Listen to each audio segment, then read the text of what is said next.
seja o nome do nosso Senhor e Salvador Jesus Cristo. Nesse momento eu quero compartilhar com você a palavra do Senhor. Se encontra aqui em Atos dos Apóstolos, capítulo 5, a partir do versículo 29, que diz o seguinte: Pedro e os apóstolos responderam: devemos obedecer a Deus antes de qualquer autoridade humana. O Deus dos nossos antepassados ressuscitou Jesus dos mortos, depois que os senhores o mataram, pendurando numa cruz. Deus o colocou num lugar de honra, à sua direita, como príncipe e salvador, para que o povo de Israel se arrependesse de seus pecados e fosse perdoado. Somos testemunhas dessas coisas, e assim também o Espírito Santo que Deus dá àqueles que lhe obedecem. Continuando na série Espírito Santo, hoje eu quero mencionar essa passagem. Se falarmos do mover do Espírito, é importante nós entendermos que Atos dos Apóstolos é um padrão para a gente, é um exemplo de como o Espírito Santo se moveu, da forma como hoje ele se move. Naquele dia, o Espírito de Deus desceu sobre aqueles 120 discípulos de Jesus que estavam reunidos a portas trancadas em um lugar. Eles estavam ali aguardando a promessa, porque Jesus disse: fiquem em Jerusalém, aguardando a promessa de meu Pai, fiquem em Jerusalém, até que do alto vocês recebam poder, porque depois desse poder vocês vão ser as minhas testemunhas em Jerusalém, Judeia, Samaria e até os confins da terra.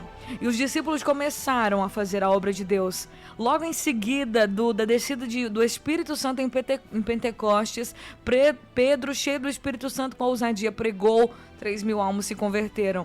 Mais adiante eles curaram enfermos, mais 5.000 pessoas se juntaram, e à medida que eles faziam a obra de Deus, que eles estavam anunciando a Cristo, curando os enfermos, o Espírito de Deus estava cooperando com eles, com sinais e maravilhas. À medida que eles iam crescendo, à medida que os milagres iam acontecendo, e aqui nesse capítulo 5, vai nos dizer que os apóstolos faziam muitos milagres. Nos primeiros versículos do capítulo 5, a partir do versículo 14, diz que as pessoas e os homens e mulheres criam, as multidões criam no Senhor Jesus a cada atitude, a cada ação da igreja primitiva. Diz a palavra que, como resultado da fé, as pessoas levavam os doentes às ruas, nas camas, nas macas, para que a sombra de Pedro se reprojetasse, cobrisse aquelas pessoas, enquanto Pedro passava, e essas pessoas eram curadas. As pessoas vinham de muitas cidades em redor de Jerusalém, as pessoas vinham e traziam doentes e pessoas atormentadas por espíritos impuros, e todos eram curadas. Até parece que Jesus estava aqui, e Jesus estava assim. Jesus disse para os discípulos: vocês vão fazer as obras que eu fiz e vão fazer maiores. Quando mataram Jesus, eles pensaram: acabamos com o problema, nós resolvemos o problema. Esse homem que está aí arrastando multidões, dizendo que é o Cristo, nós vamos calar a voz dele. Ele acha que veio para salvar Israel, que ele é o salvador do povo judeu, mas não é. Então nós vamos calar a voz dele. Armaram uma tocaia, armaram um plano, pegaram Jesus no momento apropriado. Eles eles investiram, compraram Jesus por 30 moedas de prata para que Judas entregasse Jesus. Eles pagaram propina para que Jesus fosse entregue. Eles fizeram o julgamento de Jesus de madrugada, na calada da noite, quando Jesus estava apenas com os discípulos. Jesus foi preso. Fizeram tudo oculto, fizeram tudo no secreto. Eles armaram tudo para que de manhãzinha Jesus já fosse sentenciado por Roma. Somente os romanos poderiam sentenciar à morte. Os judeus não tinham essa autoridade porque eles estavam debaixo do domínio de Roma. Então eles armaram tudo para que de madrugada os inimigos de Jesus estivessem ali e armassem uma forma de prender Jesus, de matar Jesus. E quando a multidão, aqueles que amavam Jesus, aquelas multidões que acompanhavam Jesus, porque ali eram duas multidões. A multidão que aclamou: matem ele, não era a mesma multidão que amava Jesus, que seguia Jesus, que acompanhava Jesus, não. Era a multidão dos inimigos de Jesus, era a multidão influenciada pelos fariseus, pelos os mestres da lei, que odiavam Jesus e morriam de inveja pelas coisas que Jesus fazia. Então, quando Jesus foi sentenciado à morte pelos romanos, quando o povo viu, Jesus já estava subindo para o Gólgota para ser crucificado. Eles pensaram, acalamos a voz dele. O nosso plano foi bem sucedido, mas não foi bem assim.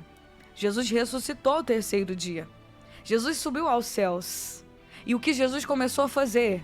Não morreu com Jesus, pelo contrário. Por que Jesus ficou ainda 40 dias depois de ter subido ao céu? Aliás, depois de ter ressurgido dos mortos. Por que Jesus ainda ficou 40 dias falando e aparecendo aos seus discípulos? Reforçando os seus discípulos, fortalecendo os seus discípulos. Porque eu imagino o medo que eles sentiram. Eu imagino o pânico que os discípulos estavam sentindo. Eu imagino que eles estavam meio que, e agora? O que nós vamos fazer? Porque é natural sentir medo. Diz a palavra que em João 20, que os discípulos estavam trancados num lugar. Eles estavam a portas trancadas porque eles tinham medo dos judeus. E Jesus aparece no meio deles, sem abrir porta nem nada. Jesus simplesmente aparece no meio deles e declara: paz seja com vocês. 2 vezes nessa conversa Jesus diz: paz seja com vocês, que a paz esteja com vocês, porque eles estavam morrendo de medo. Mas Jesus declarou a paz no coração dos seus discípulos. Nada pode impedir o agir de Deus. E a igreja começou a crescer, os apóstolos começaram a fazer, os milagres começaram a surgir.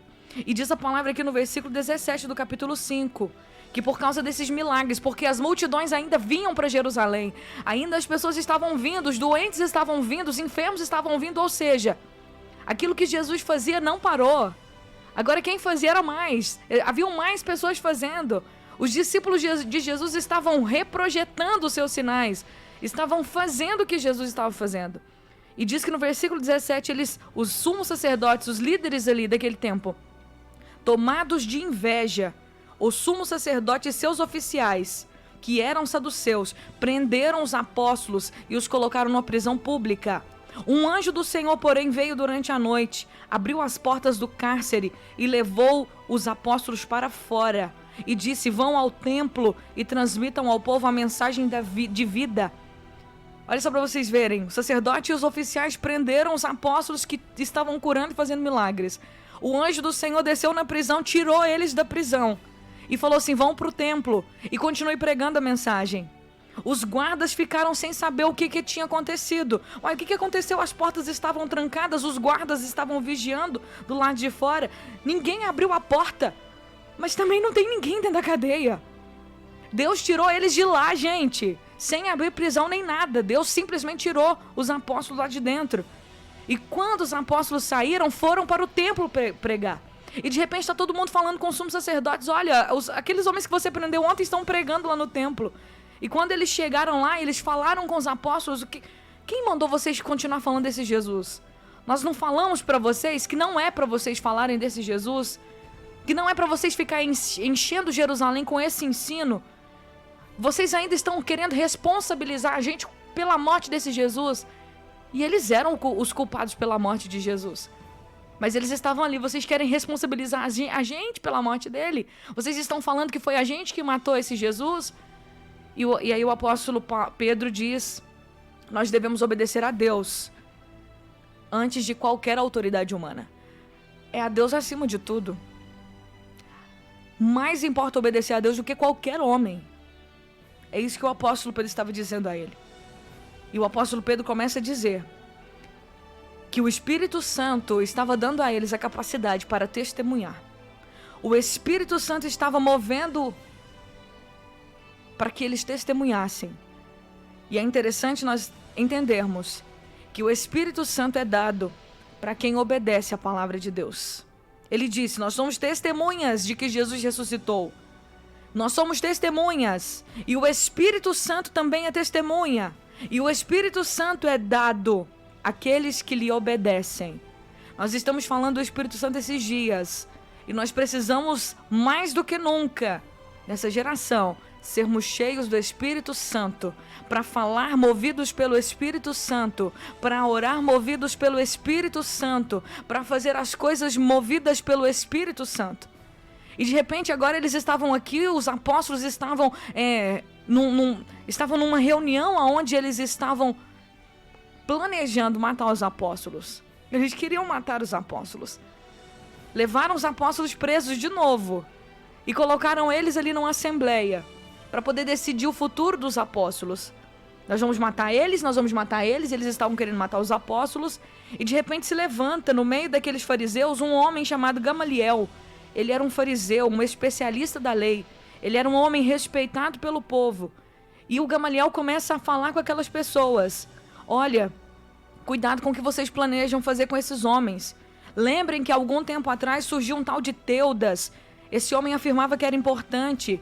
400 pessoas seguiram ele, mas esse homem foi morto, seus seguidores se despertaram e o movimento não deu em nada.